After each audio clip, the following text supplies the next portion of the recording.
5 o'clock Central African time. You're watching eNCA live to you from Johannesburg. Good evening and welcome. Doctors Without Borders is calling for the approval of a breakthrough treatment for multi-drug resistant TB to be fast-tracked in South Africa. At the end of last year, the US conditionally approved Bedaquiline, the first new TB drug to be developed in 50 years. Now, Doctors Without Borders TB expert Jenny Hughes joins us from our studios. Jennifer, good afternoon to you, rather good evening. What has convinced you that this drug could be the way to go? Well, this new drug, Bedaquiline, offers us a chance to improve treatment outcomes for drug-resistant TB as part of a better drug regimen for these patients. I understand the Medicine Control Council has approved a clinical access program, but that's not exactly the same thing as a trial. What is the difference between those two terms? Exactly. So the US Food and Drug Administration has given conditional approval for the drug, and we really want the South African Medical Council to fast-track their review of the drug so that we can use it for a wide range of drug-resistant TB patients in South Africa.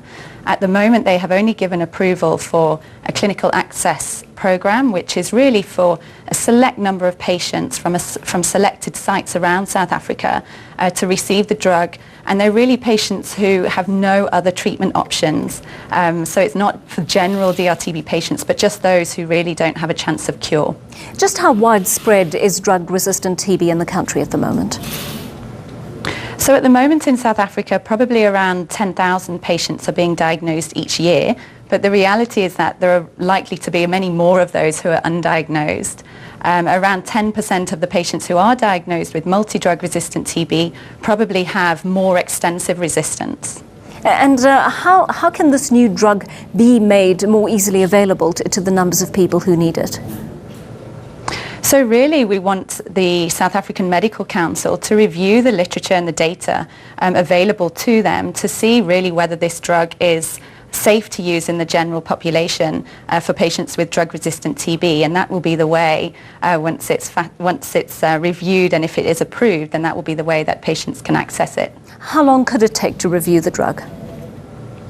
Well, it depends how long what fast track means. We don't really know how quick that will be. Hopefully it will be within a year or so, but we can't really tell.